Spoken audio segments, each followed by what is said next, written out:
Welcome to digital Bharathi. So எல்லாருக்கும் வணக்கம். இன்னைக்கு நம்ம இந்த காணொலி வாயிலாக என்ன தெரிஞ்சுக்க இருக்கோம் அப்படின்னா, so group two 2A prelims exam அப்படிங்கிறது நமக்கு முடிஞ்சது. ஸோ அதற்கான அஃபீஷியல் ஆன்சர் கீ அப்படிங்கிறது வெளியாயிருக்கு இல்லைங்களா? ஸோ இந்த நம்ம கீ பார்த்துருப்போம். இது தொடர்பாக அடுத்தது என்ன படிக்கலாம், 2 படிக்கலாமா 2A படிக்கலாமா அப்படிங்கக்கூடிய ஸோ ஒரு கிளாரிட்டி அப்படிங்கிறது நமக்கு கிடைச்சிருக்கும். ஸோ 2 எக்ஸாம் அப்படிங்கிறது நமக்கு முழுக்க நமக்கு டெஸ்கிரிப்டிவ் ஃபார்ம்லையும், 2A அப்படிங்கிறது நமக்கு கம்ப்யூட்டர் பேஸ்ட் டெஸ்ட்னு சொல்லக்கூடிய நமக்கு அப்ஜெக்டிவ் ஃபார்ம்லையும் இருக்கக்கூடிய வகையில் கொள்குறி வினாக்களாக இருக்கு. ஸோ அந்த 2A எக்ஸாம் பொறுத்தவரை நமக்கு இதுல கூடிய சிலபஸ் அப்படின்னு பார்க்கும்போது நமக்கு ரீசனிங் தொடர்பாக, இன்டெலிஜென்ட் அண்ட் ரீசனிங் தொடர்பாக 40 மதிப்பெண்கள் கேள்விகளும், தமிழ் தொடர்பாக இலக்கண பகுதி, அதாவது நம்ம குரூப் 2க்கு நம்ம பொது தமிழ்ல என்ன படிச்சோமோ அதே டாபிக் தான் நமக்கு இங்க இலக்கண பகுதியில நமக்கு 21 தலைப்புகள் இருக்கக்கூடிய டாபிக் நமக்கு கொடுத்திருக்காங்க. இந்த 21 தலைப்புகள் தொடர்பாக இருக்கக்கூடிய நம்ம பார்த்தோம் அப்படின்னா கண்டிப்பாக இதுல மொத்தம் 60 மதிப்பெண்கள் கேட்கிறாங்க, 60 வினாக்கள்.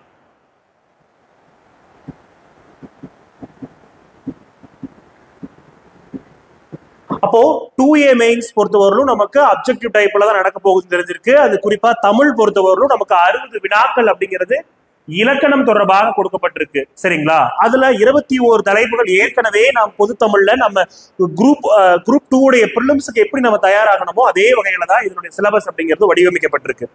ஆனா இதனுடைய தரம் அப்படின்னு பார்க்கும் பொழுது நம்ம அண்மையில் நடந்த தேர்வை பார்க்கும்போது கூட இலக்கணம் தொடர்பான கேள்விகள் சற்று இதுக்கு முன்னாடி நம்ம எடுத்து கம்பேர் பண்ணி பாக்குறப்ப நமக்கு இதனுடைய கேள்வித்தாளத்தினுடைய தரம் அப்படிங்கிறது ரொம்ப அதிகமாவே இருந்துச்சு. ஸோ கேள்வி அப்படிங்கிறது நம்ம எங்கெல்லாம் இலக்கண பகுதியில கேட்க மாட்டாங்க அப்படின்னு நினைச்சிட்டு இருந்தோமோ, பிரித்தெழுதுகளாக இருந்தாலும் சரி, படிவம் தொடர்பாக கேள்விகளாக இருந்தாலும் சரி, அந்த ஊமை நிழல் போல தொடர்ந்தான் அப்படிங்கக்கூடிய அதனால பள்ளி பாட புத்தகத்தில் இருக்கக்கூடியதுதான் இந்த பழமொழியிலே ஆகுபெயர் அமையான பழமொழி அப்படிங்கிறக்கூடிய கேள்விகளாக இருந்தாலும் சரி, நமக்கு கேள்வியினுடைய தரம் அப்படிங்கிறது சற்று கூடவே தான் இருந்துச்சு. ஸோ அந்த வரிசையில நமக்கு இந்த 60 வினாக்களை எப்படி இந்த குரூப் 2A உடைய மெயின்ஸுக்கு நம்ம தயாரா பண்ணலாம் அப்படிங்கக்கூடிய ஒரு ஒரு ஒரு செக்லிஸ்ட்னு சொல்லலாம், அல்லது ஒரு டிப்ஸ், எப்படி இதெல்லாம் நம்ம அடுத்தது அப்கமிங் நம்மளுடைய ப்ரிப்பரேஷன் அப்படிங்கிறது எப்படி இருக்கும் அப்படிங்கிறதுக்கான ஒரு காணொலி தான் இது. ரொம்ப உங்களுக்கு பயனுள்ள வகையில் இருக்கும். இந்த காணொலியை கடைசி வரை கேளுங்க. சரிங்களா? இலக்கணம் அப்படின்னு சொல்லி நமக்கு இந்த சிலபஸ் அப்படிங்கறத கொடுத்திருக்காங்க. பகுதி A அப்படின்னு சொல்லி நாம ஏற்கனவே பொது தமிழ்ல ப்ரிலிம்ஸ்க்கு படிச்சக்கூடிய அதே சிலபஸ் தான் இங்க. அப்போ இலக்கணம் தானே, நமக்கு ஆ இல்ல, ஈ இல்ல, அப்போ தமிழ் வளர்த்து சார்பவர்களும் கிடையாது, உரைநடையும் கிடையாது, இலக்கியமும் கிடையாது, இலக்கணம் மட்டும்தான் நமக்கு முழு போக்கஸா அப்படின்னு கேட்டோம்னா இல்ல. சோ இதுலயும் குறிப்பாக நாம என்ன தெரிஞ்சுக்க வேண்டியது இருக்கு அப்படின்னு சொல்லி பார்த்தோம் அப்படின்னா, நமக்கு முதல்லயே புகழ்பெற்ற நூலாசிரியர்ங்கிறது ஒரு டாபிக் வச்சிருக்கிறாங்க பொறுத்துக்கல. அப்போ இந்த மாதிரி டாபிக்ஸ் எல்லாம் நம்ம பார்க்கும்போது இதுல பாத்தீங்க அப்படின்னா, பொருத்துதல், பொருத்தமான பொருளை தேர்வு செய்தல், புகழ்பெற்ற நூலாசிரியர், தொடர்பு மறிதல், இத்தொடரால் குறிக்கக்கூடிய சான்றோர், அடைமொழியால் குறிக்கப்பெறக்கூடிய நூல் எதுன்னு கேட்டிருக்காங்க. அப்ப இந்த டாபிக் எல்லாம் நம்ம இலக்கணத்துல பொதுவாக கவர் பண்ண முடியாது. இதெல்லாம் கட்டாயமாக நாம இலக்கியம் தொடர்பாக கண்டிப்பா படிச்சுதான் ஆக வேண்டும். அந்த சூழல்ல தான் இருக்கிறோம். இன்றைக்கு இருக்கக்கூடிய இந்த 60 கேள்விகளுக்கு நாம் சரியாக விடையளிக்க வேணும் அப்படின்னா நாம் இலக்கணத்தை நன்றாக கற்றுக்கொள்ள வேண்டும். அது மட்டுமல்லாமல் கூடுதலாக இலக்கியம் தொடர்பாக இந்த அடைமொழியால் குறிக்கப்படக்கூடிய நூல்கள், அதனுடைய ஆசிரியர்கள், அந்த ஆசிரியர்களுக்கு வழங்கக்கூடிய சிறப்பு பெயர்கள், இது எல்லாமே கண்டிப்பா நாம் படிச்சுதான் ஆகணும். இப்ப இருக்கக்கூடிய காம்படிஷன் இந்த குரூப் 2 பொதுவாக தமிழ் எப்படி எடுத்துக்கலாம், பொது தமிழ் அப்படின்னு சொல்லி பார்க்கும்போது கிட்டத்தட்ட நாம் ஒரு 18 புத்தகத்தை படிக்க வேண்டிய சூழல் இருக்கும். 18 புத்தகம். இந்த 18 புத்தகத்தை கட்டாயமாக படித்து தீர வேண்டும். அப்பதான் நம்ம பொது தமிழ்ல ஒரு உத்தேசமாக ஒரு நல்ல ஒரு மதிப்பெண் பெறுவதற்கான சாத்தியம் அப்படிங்கிறது இருக்கு. இப்போ நம்ம ஏற்கனவே பார்த்திருப்போம். என்ன 18 புக்கு, பள்ளிப்பாட புத்தகம் மட்டும் 18. சரி, என்னென்ன அப்படின்னா 6 முதல் 12ஆம் வகுப்பு வரை இருக்கக்கூடிய புதிய புத்தகத்தை படிக்கணும். சோ இதுல 7 புத்தகம் இருக்கும் நமக்கு. அதே மாதிரி 6 முதல் 12ஆம் வகுப்பு வரை பழைய புத்தகத்துல ஒரு 7. இப்போ நமக்கு சிறப்பு தமிழ்ல இருந்து கேள்விகள் இடம்பெற்று இருந்த நிலையில புதுதா வரக்கூடிய 11ஆம் வகுப்பு 12ஆம் வகுப்பு சிறப்பு தமிழை தாண்டியும் பழைய சிறப்பு தமிழும் கேள்வித்தாள் அப்படிங்கிறது இடம்பெறுகிறது. கட்டாயம் அந்த சிறப்பு தமிழையே படிக்கணும். அப்ப சிறப்பு தமிழ் பொறுத்தவரைக்கும் நமக்கு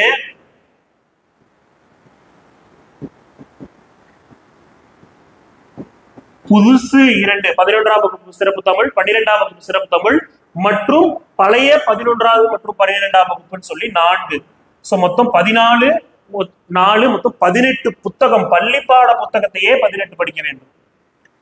இந்த 18 புத்தகத்தை தாண்டி நமக்கு ஒரு சில கூடுதல் தகவல்கள் தெரிஞ்சுக்கணும் அப்படின்னா நம்ம சிலபஸ் இருக்கக்கூடிய ஒரு சான்றோர்கள் யாராவது ஒருத்தர் தமிழ் வளர்த்த சான்றோர் பேர் இருக்குன்னா அதை கூடுதலாக விக்கிபீடியா, தமிழ் இலக்கிய தகவல் களஞ்சியம் அப்படிங்கிற புத்தகத்துல ப்ரீவியஸ் இயர் கொஸ்டின் அப்படின்னு சொல்லி பார்க்கும்போது இந்த 18 கூட ஒரு கூடுதலாக கடந்த 10 ஆண்டில் கேட்கப்பட்ட தமிழ் வினா தொகுப்புகள், டிஎன்பிசிஎல் கேட்கப்பட்ட தமிழ் வினாவிடை தொகுப்புகள் கட்டாயம் பார்க்க வேண்டும். கூடுதலாக தேவிராம் போல இருக்கக்கூடிய நமக்கு தமிழ் இலக்கிய வரலாற்றினுடைய களஞ்சியங்கள் கூடுதல் தகவல்கள். அப்ப நற்றிணை அப்படின்னா நற்றிணை பத்தி இதோட அடிவரையறை, தொகுத்தவர் தொகுப்பித்தவர் இதெல்லாம் தாண்டி அதனுடைய வரிகளை தாண்டி நான் இன்னும் கூடுதலாக அதுல என்னென்ன விஷயங்கள் பேசப்பட்டிருக்கிறது அப்படிங்கிறதே கட்டாயம் நம்ம தெரிஞ்சுக்கூடிய சூழல் இருக்கும். அப்படி பார்க்கும்போது கிட்டத்தட்ட ஒரு 20 மெட்டீரியல் அப்படிங்கிறது நம்ம கட்டாயமாக தமிழுக்கு பொது தமிழ்ல வரக்கூடிய நம்ம குரூப் 4 எக்ஸாமா இருந்தாலும் சரி, எந்த எக்ஸாம் இருந்தாலும் நம்ம அதை கிராக் பண்ணணும் அப்படின்னா இதெல்லாம் படிச்சுதான் ஆகணும். சரி, இதுல படிக்கும் போதே நம்ம ஒரு சில இது நம்ம நினைச்சிட்டு இருந்திருப்போம், ஓகே 10th வரும் நம்ம அட்டை டு அட்டை படிச்சிடலாம், 11th 12th முக்கியமான சிலபஸ் டாபிக்ஸ் படிச்சிடலாம் அப்படின்னு சொல்லி நம்ம படிச்சு வச்சாலுமே கொஸ்டின் அப்படிங்கிறது இந்த பிரித்தெழுதுக தொடர்பாக இலக்கியங்கள் தொடர்பாக, அதாவது இலக்கணங்கள் தொடர்பான கேள்விகள் கூட நமக்கு எங்கிருந்து கேட்கிறாங்க அப்படின்னா நமக்கு சிலபஸ்ல இல்லாத வார்த்தைகளை கூட இங்க படிமம் தொடர்பான கேள்விகளாக இருந்தாலும் சரி, இது போல கேள்விகள் எல்லாமே நமக்கு 11ஆம் வகுப்பு 12ஆம் வகுப்பு பாட புத்தகத்திலிருந்தும் அவங்க கேள்விகள் கேட்கிறாங்க. சோ அதனால கட்டாயமாக என்ன படிக்கணும் அப்படின்னு சொல்லி பார்க்கும்போது பள்ளி பாட புத்தகத்தை 6 முதல் 12ஆம் வகுப்பு சிறப்பு தமிழ் உட்பட பழைய மற்றும் புதிய புத்தகத்தை இலக்கணம் எனக்கு இதுதானே கொடுத்திருக்காங்க, இலக்கணத்துல ஓரெழுத்து உருமொழி தான் கொடுத்திருக்காங்க, நான் ஓரெழுத்து உருமொழி மட்டும் எங்க இருக்குன்னு எடுத்து படிக்கிறேன், ஒலி வேறுபாடு அறிந்து சரியான பொருளை அறிதல். சோ இது போல நமக்கு இருக்கக்கூடிய சின்ன சின்ன இந்த சிலபஸ்ல இருக்கக்கூடிய வார்த்தைகளை மட்டும் தேடி படிக்காம 6 முதல் 12ஆம் வகுப்பு வரை கூடிய அனைத்து இலக்கண அந்த கேள்விகளையும் அதற்கான குறிப்புகளையும் கட்டாயம் படித்திருக்க வேண்டக்கூடிய அந்த கால சூழ்நிலையில் நாம் தள்ளப்பட்டிருக்கிறோங்கிறது தான் உண்மை. சரிங்களா? சோ அதனால இந்த 21 டாபிக் படிக்கணும், அதை எப்படி எல்லாம் படிக்கலாம் அப்படிங்கிறத நம்ம ஒரு செக்லிஸ்ட் மாதிரி பார்க்கலாம். இது ஒரு கிளாஸ் கிடையாது. எப்படி வரக்கூடிய இந்த 2A மெயின்ஸ் கூடிய அந்த 60 கேள்விகளை எப்படி எதிர்கொண்டு அந்த 60ற்கு 60 மதிப்பெண்கள் பெறுவது எப்படி அப்படிங்கிறதா இன்றைய காணொளி. கட்டாயம் இந்த முறையில் நாம் பயிற்சி செய்தோமானால் நிச்சயமாக அதிக முழு மதிப்பெண் பெறுவதற்கான சாத்திய கூறு என்பது இதில் நிறைந்திருக்கிறது. சோ அதனால நீங்க இந்த வீடியோவை முழுசா பாருங்க. சோ நமக்கு இந்த பொருத்துதல் பொறுத்து நான் சொல்லியாச்சு, ஒரு பொருத்தமான பொருளை தேர்வு செய்தல். அப்போ ஒரு சொல்லுடைய பொருள் நமக்கு இலக்கிய பகுதிக்கூடிய ஒரு பொருள், அதை நமக்கு எப்படி தேர்வு செய்வது, நூலாசிரியர்கள் இப்போ கட்டாயம் இலக்கியத்திற்கும் சென்றாக வேண்டும். அப்போ அவ்வளவுதான், புக்குக்கு பின்னாடி இருக்கிற இலக்கண பகுதியை மட்டும் நான் எடுத்து படிச்சுட்டு நான் அந்த எக்ஸாம் போறேன் அப்படின்னா பாஸ் பண்ண முடியுமா அப்படின்னா கட்டாயம் நம்மளால 60க்கு 60 மதிப்பெண் எடுக்க முடியாது. இலக்கிய தகவல்களையும் திரும்பவும் நம்ம படிச்சுதான் ஆகணும். நம்ம ஏற்கனவே பிரிலிம்ஸ்க்கு படிச்ச அந்த தகவல்களை 1 முறை 2 முறை கோத்ரூ செய்து அதை திருப்பி பார்த்துட்டு தான் செல்லணும். சரிங்களா? அந்த நிலையில தான் நம்ம இருப்போம். அப்பதான் நமக்கு அந்த மதிப்பெண் அப்படிங்கிறது கிடைக்கும். இல்லைன்னா நான் எக்ஸாம்ல போய் ஆனா படிச்சேன், இதுக்கு பாரதியார் வருமா பாரதாசன் வருமா தெரியாம போயிடுச்சு, நல்லாதான் நான் பார்த்துட்டு அது இலக்கணம் தானே சொல்லியிருந்தாங்க, நான் இலக்கியத்துல எல்லாம் நான் படிக்கவே இல்லையே. சோ இனிமேட்டு நாமளே நம்மளை பிளேம் பண்றது வேற ஒரு காரணத்தை சொல்ல வேண்டாம். சோ அதற்காக நாம் படிக்கக்கூடியதை இந்த முறையாச்சும் முழுமையாக படிச்சு கொண்டு அந்த எக்ஸாம் ஹாலுக்குள்ள போகணும் அப்படிங்கிறது தான் இந்த இடத்துல இருக்கக்கூடிய மிகப்பெரிய ஒரு சவால். சோ பிரித்தெழுதுக, எதிர்ச்சொல்லை தேர்ந்தெடுத்து எழுதல். சரிங்களா? இது எல்லாமே நமக்கு பிரிலிம்ஸ்லயே வந்திருக்கும். பொருந்தா சொல்லை கண்டறிதல், பிழை திருத்தம் அப்படின்னா என்ன, சந்தி பிழை நீக்குதல், ஒருமைப்பன்மை பிழைகளை நீக்குதல், மரபு பிழைகள் நீக்குதல், வலுவு சொற்களை நீக்குதல், பிறமொழி சொற்களை நீக்குதல் போன்ற பிழை திருத்தங்கள் தொடர்பாக ஆங்கில சொல்லுக்கு நேரான தமிழ் சொல்லை அறிதல், ஒலி வேறுபாடு அறிந்து சரியான பொருளை அறிதல், ஓரெழுத்து ஒரு மொழி அதற்கான பொருளை கண்டறிதல், வேர் சொல்லை தேர்வு செய்தல், இந்த வேர் சொல்லை கொடுத்து அதனுடைய வினைமுற்று, வினையச்சம், வினையால் அணையும் பெயர், தொழில் பெயரை உருவாக்குறது, அகர வரிசைப்படி சொற்களை சீர் செய்து எழுதுவது, சொற்களை ஒழுங்குபடுத்தி சொற்றொடராக்குவது, பெயர் சொல்லின் வகையறிதல், இலக்கண குறிப்பறிதல். இந்த ஒரு வார்த்தை இலக்கண குறிப்பறிதல்ல ஒட்டுமொத்த இலக்கணத்தை கொண்டாந்து உள்ள இறக்கிட்டாங்க. இது என்ன வகையில வரும்? இப்ப கூட கேட்டிருந்தாங்க இல்லையா, வஞ்சித்தலைக்குரியது, இந்த தேமாங்கனி அப்படின்னு சொல்லிட்டு நம்ம எல்லாம் படிச்சிருப்போம். வஞ்சித்தலை பொறுத்தவரையிலும் ஒன்றிய வஞ்சித்தலை, ஒன்றா வஞ்சித்தலை. ஒன்றிய வஞ்சித்தலை அப்படின்னா என்ன? கனிமுன் நிறை. ஒன்றா வஞ்சித்தலைன்னா என்ன? கனிமுன் நேரு. சோ அப்ப கனி வரணும், அதுக்கப்புறம் நிறையோ நேரோ இருந்துச்சுன்னா அது வந்து வஞ்சித்தலைக்கான ஒரு இலக்கணம் இல்லைங்களா? அப்போ அது தொடர்பாக கூட நமக்கு அது கொடுத்துட்டு கூட எக்ஸாம்ல கேட்டிருக்காங்க. பழைய சிறப்பு புத்தகத்தெல்லாம் இதெல்லாம் இடம்பெற்றிருக்கிறது. அடுத்ததா விடைக்கேற்ற வினாவை தேர்ந்தெடுத்தல், எவ்வகை வாக்கியம் என கண்டு எழுதுதல், தன்வினை, பிறவினை, செய்வினை, செயற்பாட்டு வினை, இதற்கான வாக்கியங்களை கண்டு எடுத்து எழுதுதல், உவமையால் விளக்கப்பெறக்கூடிய பொருத்தமான பொருளை தேர்ந்தெழுதுதல், எதுகை, மோனை, இயைபு இவற்றில் ஏதேனும் ஒன்றை தேர்ந்தெழுதுதல். ஃபைனலா நமக்கு 21வது தலைப்பா பழமொழிகள் கொடுத்திருக்காங்க. சரி, இப்போ நம்ம ஏற்கனவே இதே 21 தலைப்புகளை நம்ம பிரிலிம்ஸ்க்கு படிச்சோம். ஆனா நம்ம படிச்சதுல இலக்கணம் தொடர்பாக கேட்கப்பட்ட கேள்விகள்ல நம்மளால முழுமையான மதிப்பெண் பெற முடிஞ்சுதான்னு கேட்டா கிடையாது. ஏன் அப்படின்னா நாம எல்லாமே ஸ்கிப் பண்ணிட்டோம். இதெல்லாம் 11th 12th இந்த போர்ஷன்ஸ்ல இருந்து இலக்கணம் கேட்கப்பட மாட்டாது. இந்த இடத்துல அந்த டெலகேட் அப்படின்னு சொல்லக்கூடியது கூட அந்த பேராளர் இல்லையா, அந்த கொஸ்டின் கூட 12th ஓல்டு புக்ல இருக்கும். அப்போ அது போல நம்ம எங்கெல்லாம் இதெல்லாம் கேட்க மாட்டாங்க, அப்போ லைன் பை லைன் நமக்கு தேடக்கூடிய சூழல் இருக்கும்.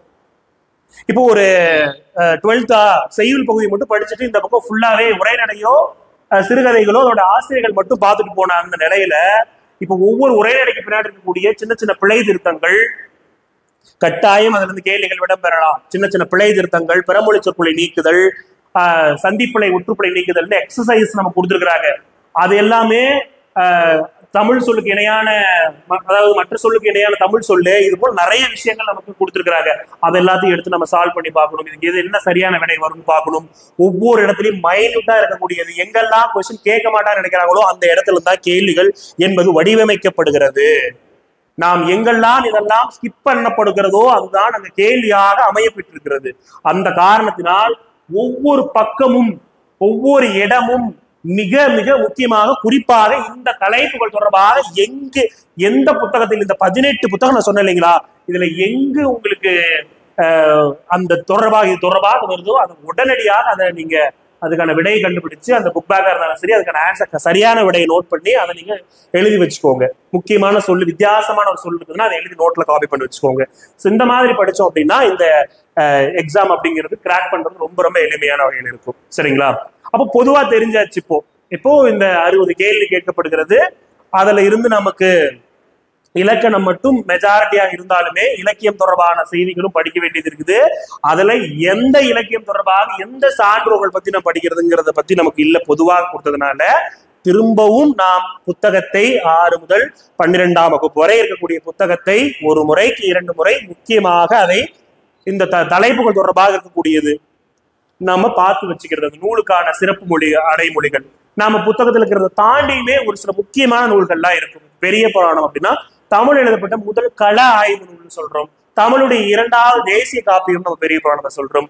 இது போல நமக்கு பெரிய புராணத்திற்கு சேக்கிழார் வைத்த பெயர் இல்லை, பெரிய புராணத்தினுடைய தழுவலாக இல்லாமல் மட்டும் இல்லாம அதுக்கு வேற என்னென்ன பெயர்கள்லாம் அழைக்கப்படுகிறது அப்படிங்கிற கூடுதல் தகவலை கண்டிப்பாக நம்ம விக்கிபீடியா அல்லது ஒரு குறிப்பாக ஒரு தகவல் களஞ்சியம் என்று சொல்லக்கூடிய ஒரு புத்தகத்தை வாங்கி ஒரு இலக்கிய தகவல்களை நிறைய விஷயங்கள் தெரிஞ்சுக்கணும். ஏன்னா நமக்கு ஆல்ரெடி இந்த எக்ஸாமுடைய பேட்டர்ன் அப்படிங்கிறது நமக்கு பிரிலிம்ஸ்லயே டெஸ்ட் பண்ணதுனால எகெயின் இது வந்து நமக்கு ரிப்பீட் ஆகிறதுனால இதனுடைய கேள்வியுடைய தரம் சற்று கூடுதலாகத்தான் இருக்கிறதுக்கான வாய்ப்புகள் அதிகமாக இருக்கிற காரணத்தினால படிக்கக்கூடிய விஷயத்த அதனுடைய எக்ஸ்டென்ஷன் லெவல், அதனுடைய எட்ஜ் வரலும் போய் படிக்கணும்.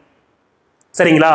மினிமம், அதாவது ரொம்ப நிறைய படிக்கணும் அப்படின்னு சொல்லிட்டு நம்ம ரொம்ப நிறைய விஷயங்கள் படிச்சுட்டே இருக்கிறத தாண்டி இது டிகிரி ஸ்டாண்டர்ட் எக்ஸாமினேஷன் அப்படின்னு நமக்கு 10ஆம் வகுப்பு சொன்னாலுமே நமக்கு 2A அப்படிங்கிறது டிகிரி ஸ்டாண்டர்ட் எக்ஸாமினேஷன். ஸோ அதனால நமக்கு கூடுதலாக என்ன விஷயங்கள் வரும் தெரிஞ்சுட்டு போக முடியும். சரிங்களா?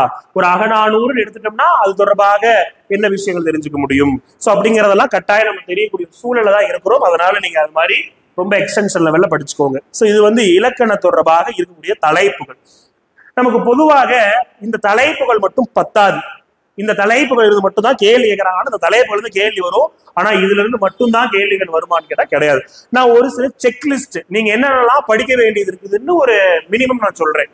அதை நீங்க ஜஸ்ட் நோட் பண்ணி வச்சு அதை நீங்க ப்ரிப்பேர் பண்ண ஆரம்பிங்க. சரிங்களா? பாருங்க, நமக்கு தமிழ் இலக்கணம் அப்படின்னு சொன்னாவே நமக்கு 5 வகையா இருக்கும். எத்தனை வகைகள்? 5 வகையான இலக்கணம் இருக்கும் இல்லைங்களா? சரி, அந்த 5 வகையான இலக்கணத்துல எழுத்து இலக்கணம், சொல்லிலக்கணம், பொருள், யாப்பு, அணின்னு சொல்லி 5 வகை இலக்கணங்கள் இருக்கு. சோ நன்னூல் படி பார்த்துட்டோம்னா இந்த 2 இலக்கணங்களுக்கான நன்னூல் பத்தி சொல்லக்கூடியது எழுத்தும் சொல்லும். இது ரெண்டும் தெரியும் நமக்கு. தொல்காப்பியம் பொறுத்தவரையிலும் நமக்கு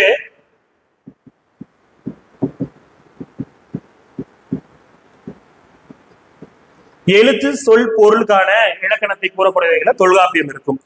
5 இலக்கணமே நமக்கு சிலபஸ்ல இருக்கு.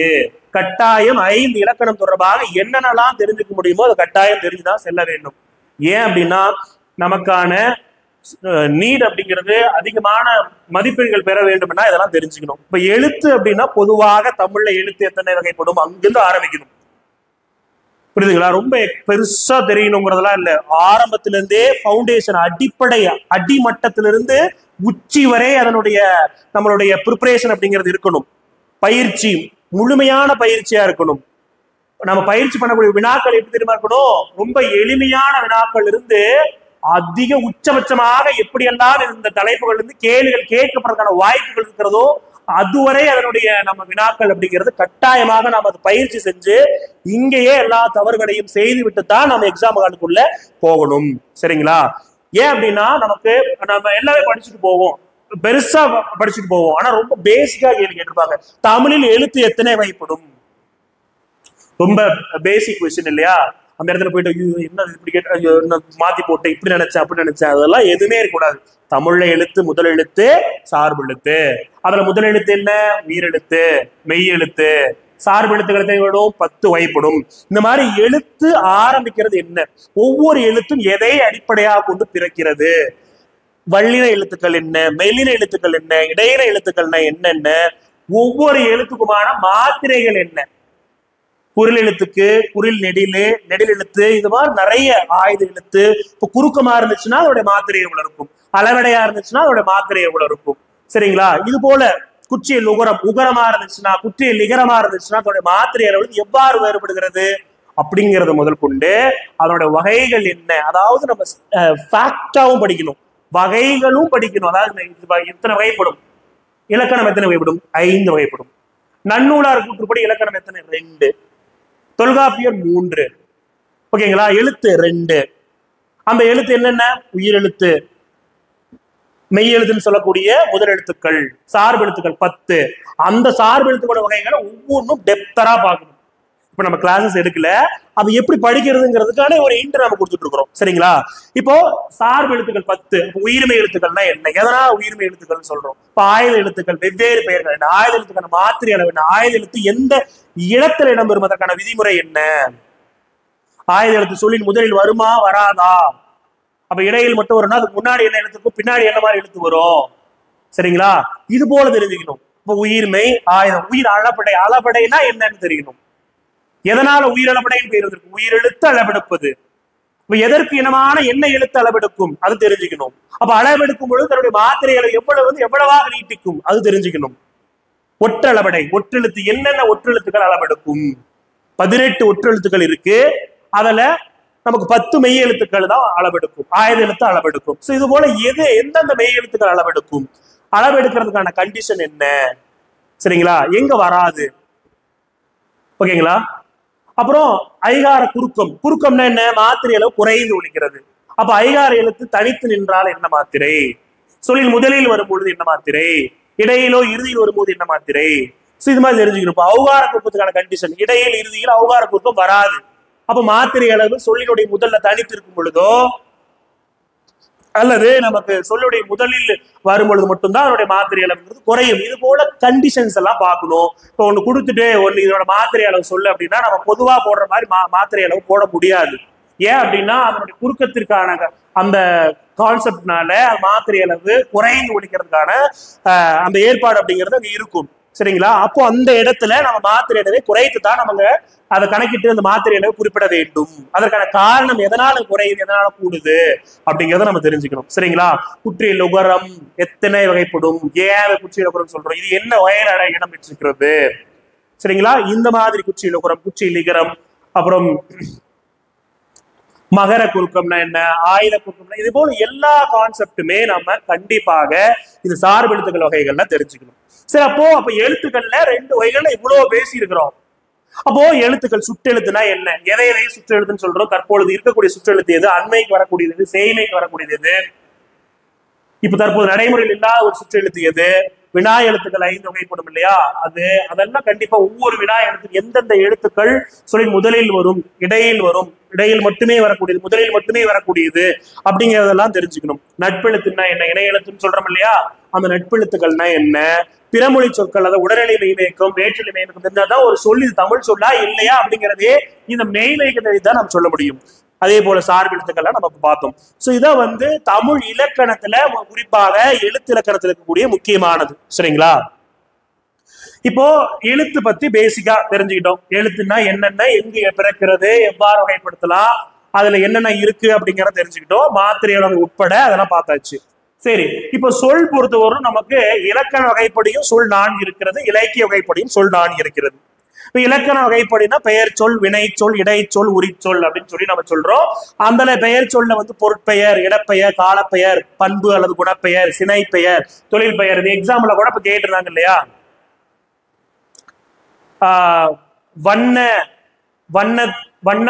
வண்ணம் சொல்லி ஒரு கொஸ்டின் கேட்டிருந்தாங்க.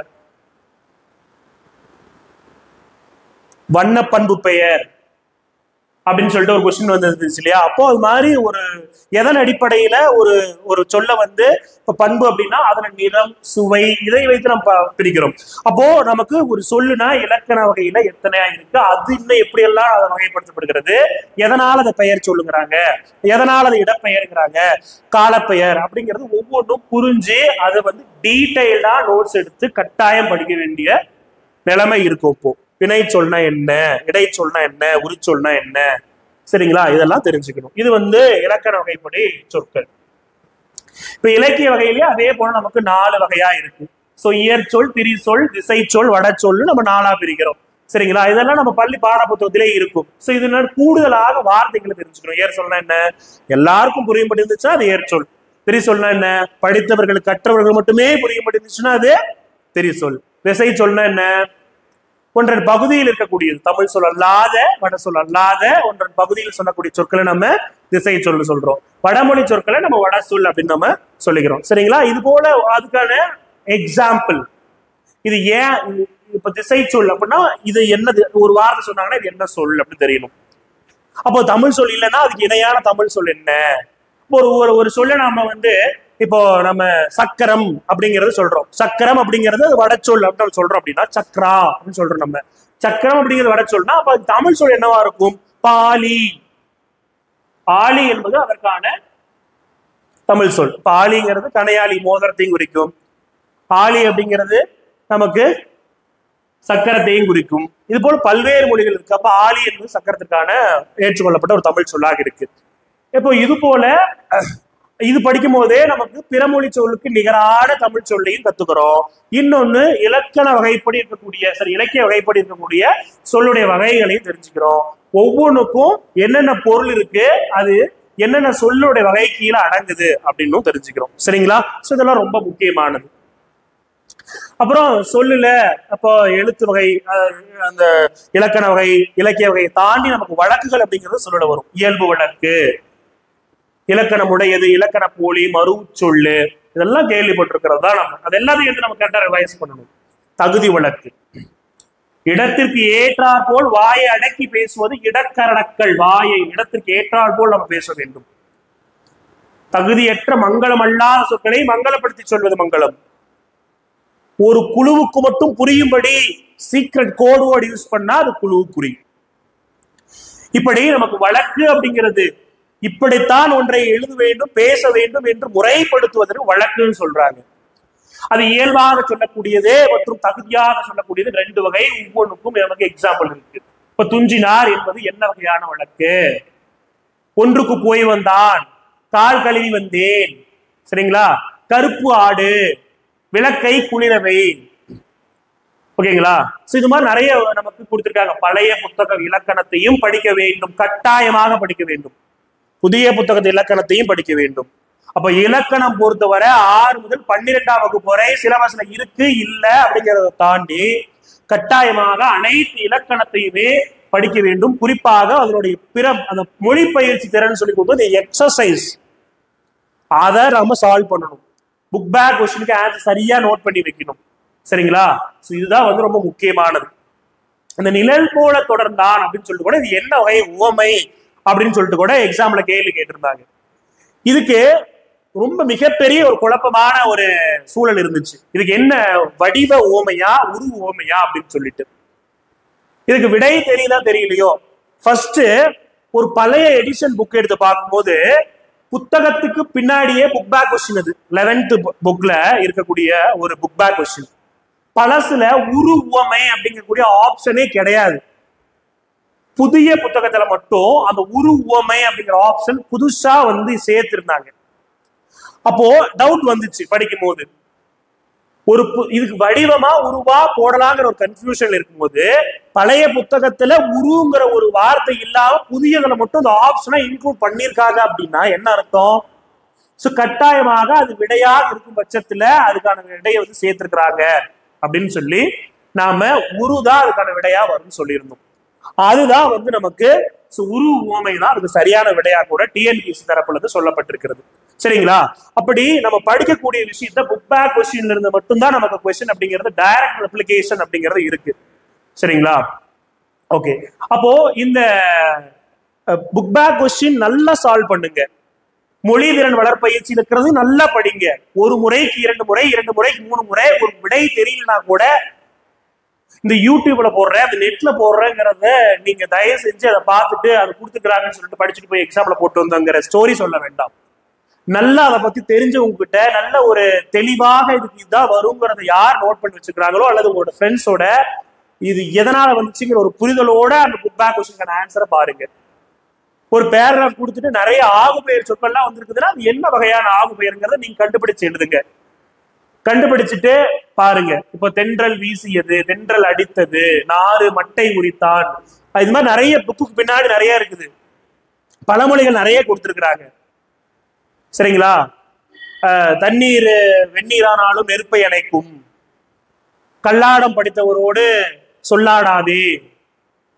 சரிங்களா? இது மாதிரி நிறைய பழமொழிகள் நமக்கு ஃபில்லிங் த பிளாங்க்ஸ் கோடிட்டு இடத்த விட்டு கொடுத்துருக்குறாங்க. அப்போ என்ன பண்ண வேண்டியது இருக்கு? ஒரு சொல்ல கொடுத்துட்டு அது பிறவினையா மாத்துங்கிறாங்க, ஒரு சொல்ல கொடுத்துட்டு தன்வினையா மாத்துங்கிறாங்க. அப்போ நம்மளுடைய முதல் தலையாய கடமை இதுல என்ன அப்படின்னா, எப்ப நமக்கு 60 மதிப்பெண்கள் முழுசா கிடைக்கும் அப்படின்னா நாம புக்குக்கு பின்னாடி கூடிய எக்ஸசைஸை ஒழுங்கா ஒர்க் அவுட் பண்றது கிடையாது. இதை நாம எப்ப பண்றோம் 6th to 12th வரை, இதுதான் நமக்கு முழுமையான வெற்றியாக இருக்கும். சரிங்களா? சரி, இது ஒரு டிப். ஓகேங்களா? அடுத்தது நம்ம எச்சங்கள். எச்சம்னா என்ன? அந்த முற்று பெறாத சொல்ல நாம அல்லது வார்த்தைகளை நம்ம எச்சம்னு சொல்றோம். பெயர் எச்சம், வினை எச்சம் அப்படின்னு நம்ம சொல்றோம். எதனால அது பெயர் எச்சம் வந்துச்சு? ஒரு முற்று பெறாத ஒரு சொல்லு ஒரு பெயருக்கு எஞ்சி நிற்கிறது, ஒரு முற்று பெறாத சொல்லானது ஒரு வினைக்கு எஞ்சி நிற்கிறது. இப்படி அதாவது அது முற்று பெறாததான் நம்ம எச்சம்னு சொல்றோம். வினை முற்று, முற்று எச்சம், போலியுடைய வகைகள். சொல்லு அந்த வார்த்தை ஒரு எழுத்து மாறினாலும் அந்த சொல்லுடைய பொருள் மாறாது. முதல்ல அந்த எழுத்து மாறினா கூட அதற்கான பொருள் மாறாம இருந்துச்சு அப்படின்னா அது போலி. போலினா என்ன? இது போலவே வேறு ஒன்று இருந்தாலுமே அதற்கான பொருள் ஒன்றுதான். முற்றுமே எழுத்து மாறினாலுமே அதனுடைய சொல்லுக்கான பொருள் மாறவில்லை என்றால் அது முற்றுப்போலி, முதல் போலி, இடைப்போலி, கடைப்போலி அப்படின்னு சொல்லி நமக்கு கொடுத்துருக்குறாங்க. சோ எதுக்கு அப்படின்னா நமக்கு இந்த சிலபஸ்ல தான் 21 டாபிக் இருக்கே. ஏன் இதெல்லாம் நம்ம பார்க்கணும்னா கட்டாயமாக நாம இலக்கணம் படிக்கிறப்ப 5 வகை இலக்கணங்களையும் கண்டிப்பாக படிச்சுட்டு போகணும். சரிங்களா? அப்பதான் நம்மளால அதுல முழு மதிப்பெண் பெற முடியும். சரிங்களா? சரி, பகுபது உறுப்பிலக்கணம். நம்மளாம் பகுபது உறுப்பிலக்கணத்தை ஸ்கிப் பண்ணிடுவோம், உறுப்புகள் மட்டும் 6 தெரிஞ்சுட்டு போயிடுவோம். எங்க எது பிளேஸ் ஆகுதுன்னு. இப்ப இருக்கக்கூடிய புத்தகத்துல கூடிய பகுதி உறுப்பினர்ல எதனால சந்தி வந்துச்சு, எதனால சாரி சொல்றாங்க, எதனால எழுத்து பேரு ஒரு புதுசா பகுதி உறுப்பினத்துல அடங்காத ஒன்று இருக்கு, அது எதற்கு பதிலாக வருகிறது, எந்த எழுத்து பெரும்பாலும் வருகிறது அப்படிங்கிறத முதல் கொண்டு வினையால் அணையும் பெயர்னா என்ன, இடுகுறி பெயர் காரண பெயர்னா எதனால வந்துச்சு, வலு வழா வலு அமைதி வினா விடை எல்லாமே கட்டாயமாக அதோட வகைகள் என்னங்கிறது அவனுடைய ஃபேக்சுவலா தெரிஞ்சுக்கணும். விடைனா 8ன்னு சொல்ல தெரியணும், என்னென்ன வகை இருக்கிறது, அது நேர் விடைகள் என்னென்ன, குறிப்பு விடைகள் என்னென்ன அப்படிங்கிறதும் தெரிஞ்சுக்கணும். இதுக்கான எக்ஸாம்பிள் எதனால இது வந்து இந்த விடை வந்துச்சு அப்படிங்கிறத ஒரு புரிதலோட படிச்சு வச்சுக்கணும். சரிங்களா? இது எல்லாமே குறிப்பாக நமக்கு சொல் இலக்கணத்துல அடங்கக்கூடியது. சொல் இலக்கணத்துல எல்லாமே எவ்வளவு விஷயங்கள் படிக்க வேண்டியது இருக்கு. ஆகு பெயர்கள் எல்லாமே கண்டிப்பா தெரிஞ்சுக்கணும். ஆகு பெயர் பொதுவாக நன்னூலர்படி எத்தனை ஆகு பெயர் இருக்கு, அதுல என்னென்ன ஆகு பெயருக்கு என்னென்ன எக்ஸாம்பிள், எதனால இந்த தானி ஆகு பெயர்னு சொல்றோம், எதனால இது கருத்தாவாகு பெயர், எதனால காரியவாகு பெயர், ஓகேங்களா, எதனால தொழிலாகு பெயர் அப்படின்னு உவமையாகு பெயர், ஒவ்வொன்றுக்கும் புரிதலோட சினையாகு பெயர்னா என்ன, பொருளாகு பெயர்னா என்ன, அதற்கான எடுத்துக்காட்டு என்ன அப்படிங்கிறத கட்டாயமாக பார்க்க வேண்டிய சூழ்நிலை இருக்கிறதுனால ஒவ்வொன்றையும் தெளிவா அதனுடைய புரிதல்களோடு அணுகுமுறை இருந்தால் மட்டும்தான் இதற்கு 60க்கு 60 பெறுவது என்பது சாத்தியமான ஒன்று. சரிங்களா? அதனால கட்டாயம் இதெல்லாம் நீங்க நோட் பண்ணி ஒரு செக்லிஸ்ட் மாதிரி எழுதி வச்சு இதெல்லாம் கரெக்டா நம்ம ப்ராப்பரா ரிவிஷன் பண்ணிட்டு இருக்கிறோமாங்கிறத உங்களுக்குள்ள நீங்களே அதை வந்து நீங்க பரிசோதிச்சு கொள்ளுங்க. சரிங்களா? ஓகே.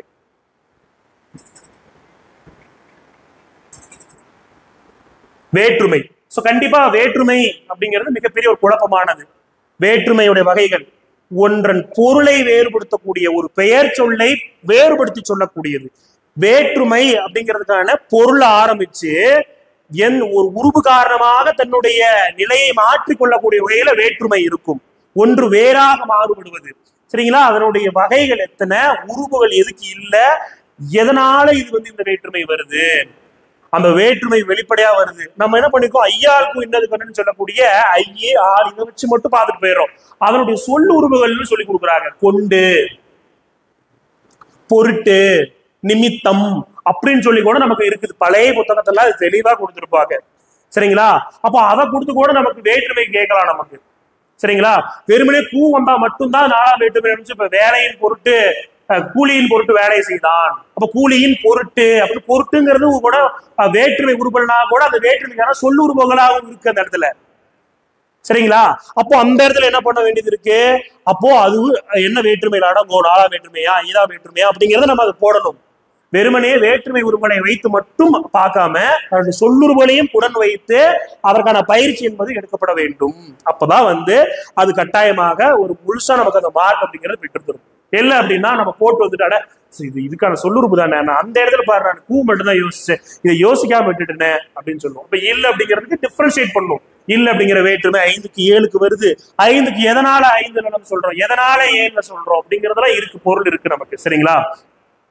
அப்போ அதனுடைய கான்செப்ட், அதனுடைய முழுமையாக புரிதலோட இலக்கணத்தை அணுகுனா மட்டும் இந்த குரூப் 2A அதனுடைய மெயின்ஸ்ல கேட்கக்கூடிய 60 கேள்விகள் சாத்தியமான ஒன்றா இருக்கும். அதை விட்டுட்டு நம்ம புக்ல கூடிய எக்ஸாம்பிள் இது கேட்டாங்க மலையின் வீல் அருவி, மலையின் வீல் அருவி, ஓகே 5ஆம் வேற்றுமை 5ஆம் வேற்றுமை 5ஆம் வேற்றுமை 5ஆம் வேற்றுமை நம்ம படிச்சுட்டு போனோம்னா அதுல ஒரு பிரயோஜனமும் கிடையாது. ஏன் மலையின் வீல் அருவி 5ஆம் வேற்றுமை, நீங்கள் பொருளில் இல்லை என்ற நமக்கு வேற்றுமை குரூப் வந்ததுனால 5ஆம் வேற்றுமை. புரியுதுங்களா இல்லையா? இப்படிதான் நம்ம பார்க்கணும். இந்த எக்ஸாம் அப்படிங்கிறத இப்படிதான் புரிதலோட நம்ம பார்த்தா மட்டும்தான் அதுக்கான கரெக்டான ஆன்சரை போட்டு அந்த எக்ஸாம் ஹால்லேயே நம்ம ஒரு கிளாரிட்டியோட அந்த ஆன்சர் டக்குன்னு கிளாரிட்டி பண்ணிட்டு வரலாம். இல்லைன்னா 5 வருமா 7 வருமா 5 வருமா 7 வருமானே 5 டைம் யோசிச்சுட்டு இருப்போம். கடைசியா 5 டைம் யோசிச்சு 6ஆவது டைம் கரெக்டா தப்பான விடையை போட்டு வந்துருவோம். அப்போ அந்த கொஸ்டினுக்கும் தப்பு, மற்ற கொஸ்டினுக்கு நேரத்தையும் இதெல்லாம் செலவழிச்சுக்கிட்டு எல்லாமே நமக்கு கொலாப்ஸ் ஆயிடும். ஈஸியா நம்ம அந்த 200 கேள்விகள் நமக்கு கேட்கக்கூடிய 2A மெயின்ஸ்ல கம்ப்யூட்டர் பேசிஸ்ல தமிழ் கொஸ்டின்லாம் நம்ம சிம்பிளா டக்கு டக்குன்னு கிளிக் பண்ணிட்டோம் அப்படின்னா மற்ற கொஸ்டின் ரீசனிங் பார்ட்ல டைம் இழுக்கும் நமக்கு. அந்த ரீசனிங்க்குலாம் டைம் எடுத்துக்கலாம், ஒரு ஜிஎஸ் கொஸ்டினுக்கு டைம் எடுத்துக்கலாம். அப்போ இதெல்லாம் டைம் எவ்வளவு மிச்சப்படுத்த முடியுமோ மிச்சப்படுத்தி முழுமையான மதிப்பெண்களை பெற்றுட்டு அந்த டைம் வந்து நம்ம ரீசனிங் யூட்டிலைஸ் பண்ணி ஒரு 2 கொஸ்டின் 3 கொஸ்டின் சேர்த்து போறதுக்கான வாய்ப்புகள் இதை பெற்று தரக்கூடிய வகையில தான் இந்த தமிழ் அப்படிங்கிறது இருக்கும். சரிங்களா? சரி, தமிழ் தானே ரொம்ப ஈஸி, பார்த்துக்கலாம், ரொம்ப ஈஸியா ஸ்கோர் பண்ணிடலாம், 60 கேள்வி அப்படின்னு சொல்லிட்டு காலர் தூக்கி விட்டு போகாம நமக்கு இது கேட்டா என்ன பண்றது, இப்படி ஒரு இடத்துல ட்விஸ்ட் வச்சா என்ன பண்றது அப்படிங்கிறதையும் நம்ம நுணுக்கமா பார்க்க வேண்டிய சூழல் இருக்கு. அப்ப வேற்றுமை. தொகாநிலை தொடர் வகை எத்தனை? தொகைநிலை தொடர் 6. எதனால தொகைநிலை தொடர்கள் 6 வகைப்படுங்கிறது தெரிஞ்சுக்கணும். அந்த 6 வகையில 5 வகைகள் என்ன, 5ல அடங்காத ஒன்று அன்மொழி தொகைன்னு சொல்றோம். அப்ப அன்மொழி தொகைனா என்ன, அதுக்கான எடுத்துக்காட்டுகள் என்ன, அதுக்கு புக் பேக்ல ஏதாவது எடுத்துக்காட்டு கொடுத்தாங்கன்னா அதை எப்படி நம்ம பார்த்துட்டு போறது, எதனால அது வந்து வேற்றுமை தொகைன்னு சொல்றோம், எதனால அது பண்பு தொகை, அதுல இருபெருட்டு பண்பு தொகைனா என்ன, பொருள் புரிஞ்சு அதெல்லாம் பார்க்கணும். சரிங்களா? வினை தொகை, உவமை தொகை, உண்மை தொகைன்னு சொல்றதுக்கான காரணங்கள் என்ன. சரி, அப்போ தொகாநிலை தொடர் 9 வகையாக எந்த விதமான வரையதலும் இல்லாமல் அப்படியே வெளிப்பட்டு நிற்குது. அது 9 வகைகள் என்னென்ன, அதுக்கான எடுத்துக்காட்டுகள் என்ன, ஏன் அப்படி வந்துச்சு. இந்த வாக்கிய வகைகள் ரொம்ப முக்கியமானதுங்க. இந்த வாக்கிய வகைகள் அப்படிங்கிறது நமக்கு ரொம்ப கன்ஃபியூஸ் பண்ணக்கூடியது. இந்த வாக்கியத்திலே என்னென்ன வகைகள் இருக்குதோ அதுக்கான அதிகபட்ச எடுத்துக்காட்டை நம்ம பயிற்சி செய்யணும். தன்வினைன்னு எதனால அதை தன்வினைன்னு சொல்றோம், இது மிகப்பெரிய குழப்பம் நமக்கு. ஏன் தன்வினை, ஏன் செய்வினை, இந்த தன்வினை செய்வினை, இந்த பிறவினை செயற்பாட்டு வினை கூட கெஸ் பண்ணி போடுறோம். இந்த தன்வினை செய்வினை மட்டும்தான் பெரிய குழப்பத்துல இருக்குது. அதை நல்லா பார்த்துக்கணும். பிறவினை, செய்வினை, செயற்பாட்டு வினை. எக்ஸாம்பிள் நிறைய கொஸ்டின்ஸ் இதுல இருந்து வாக்கிய வகையில இருந்து கேட்டுட்டு இருக்கிறாங்க. நேர்கூற்று வாக்கியம், அயற்கூற்று வாக்கியம், அதற்கு என்ன கண்டிஷன், எதனால நேர்கூற்று வந்துச்சு, எதனால அயற்கூற்று வந்துச்சு. தொடர் வாக்கியம்னா என்ன, கலவை வாக்கியம்னா என்ன, வினா வாக்கியம், கட்டளை வாக்கியம், உணர்ச்சி வாக்கியம், செய்தி வாக்கியம், இத்தனை வாக்கியம் இருக்கு. உடன்பாட்டு வாக்கியம், எதிர்மறை வாக்கியம், விளைவு வாக்கியம். பாத்தீங்களா, இவ்வளவு வாக்கியங்கள் இருக்கு. நாம அந்தந்த இடத்துல மட்டும் அதை படிக்கிறோம். ஒரு இடத்துல ஒரு வினை வாக்கியத்தை படிக்கிறோம் அப்படின்னா அப்புறம் போயிடும், ஸ்கிப் பண்ணிட்டு வேற இடத்துக்கு போயிடுறோம். சரிங்களா? அப்போ எல்லா வாக்கியத்தையுமே நம்ம என்ன, நம்மளோட வேலை அதுதான். 6 முதல் 12ஆம் வகுப்பு வரை எடுங்க, எழுத்து இலக்கணம் ஹெட்டிங்க போடுங்க, எழுத்து தொடர்பா நான் சொல்ற டாபிக்ல எங்கெல்லாம் கவர் ஆகுதோ எடுத்து ஒரு நோட்ல எழுதுங்க. சொல்லிலக்கணம் ஹெட்டிங்க போடுங்க, சொல்லிலக்கணத்துல இதெல்லாம் அடங்கும். இந்த சொல்லிலக்கணத்துல எங்கெங்கெல்லாம் நேர்கூற்று தொடர்பா கொடுத்துருக்காங்க, எக்ஸாம்பிள் கொடுத்துருக்காங்க, எக்ஸசைஸ் கொடுத்துருக்காங்க, எல்லாத்தையும் எடுத்து ஒரு இடத்துல எழுதுங்க. சரிங்களா? ஆகு பெயர்ல இருந்து நமக்கு அந்த இடங்கள் தன்மை முன்னிலை படற்கையில, அப்புறம் எதிர்மறை தொடர் அல்லேர், அல்லீர், அல்லல், அல்லன், இந்த மாதிரி நிறைய வருது இல்லையா, அதெல்லாம் எழுதி வைங்க. எதனால் அல்லன், எதனால் அல்லீர். சரிங்களா? அப்ப முன்னிலை பொருள் என்ன வருது, படற்கையில் என்ன வருது, தன்மையில் என்ன வருது. முதல்ல பேசிக்கா திணைனா என்ன, இருதிணை, ஐம்பாள், மூவிடம், இதெல்லாம் தெரிஞ்சுக்கணும். அது எங்கெங்க பொருந்தும், எது எதுக்கு பொருந்தாது அப்படிங்கிறது செகண்டரா தெரிஞ்சுக்கணும். சரிங்களா? ஓகே,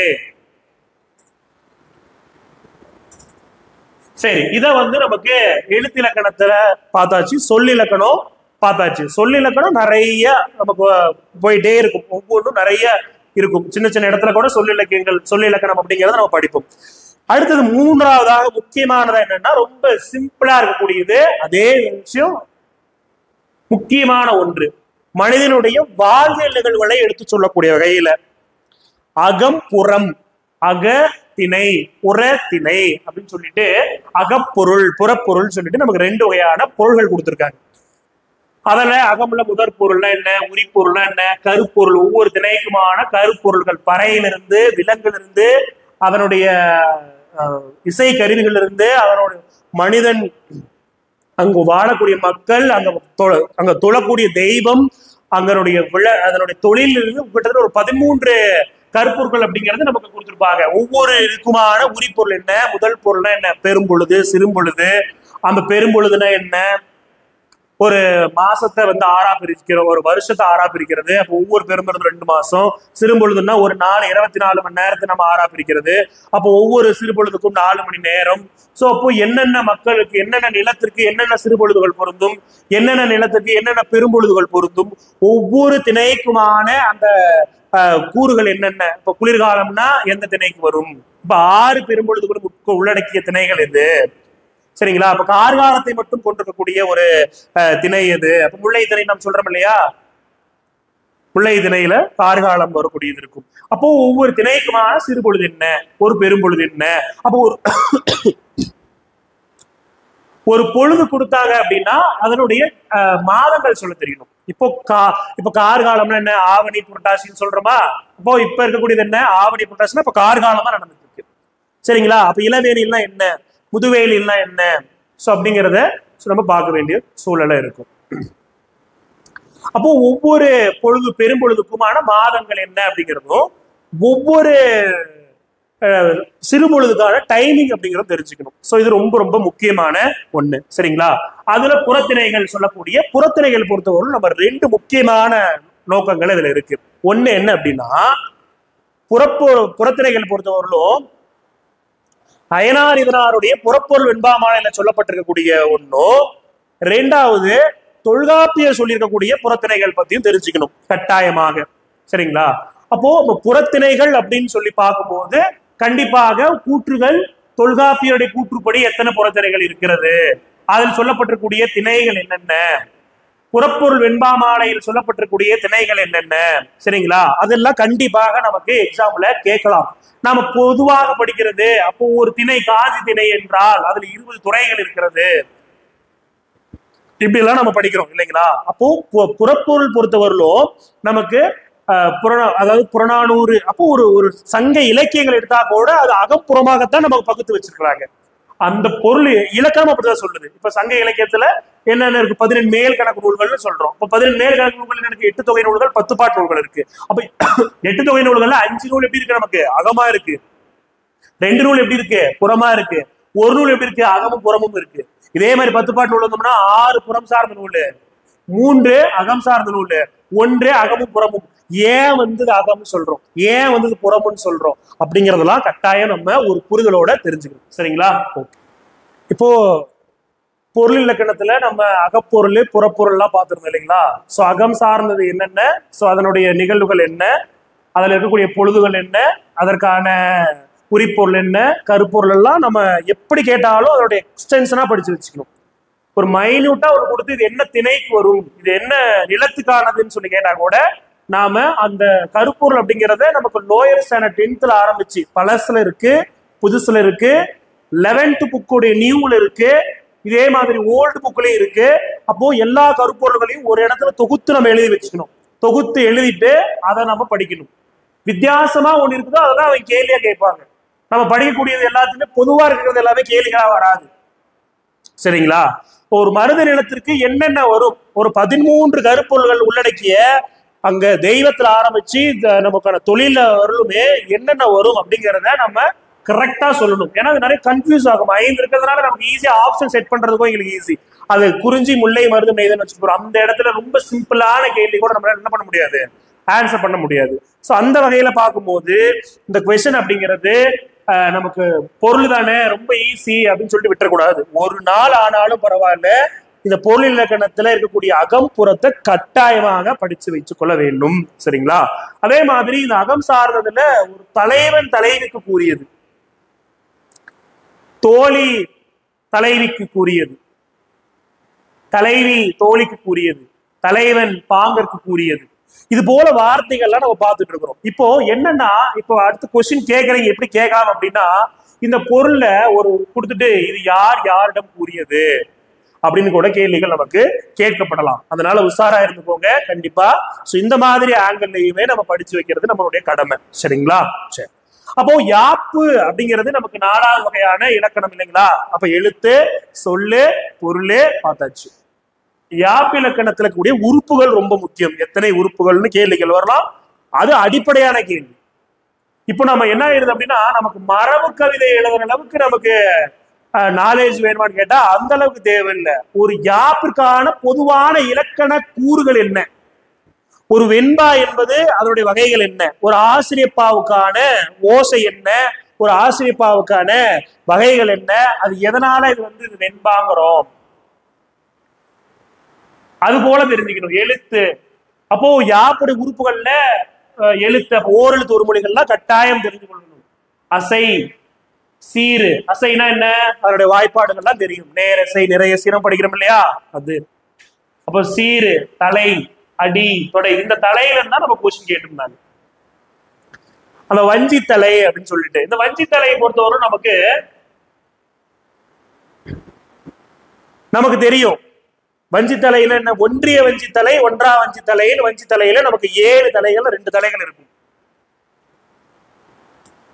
ஒன்றிய வஞ்சி தலை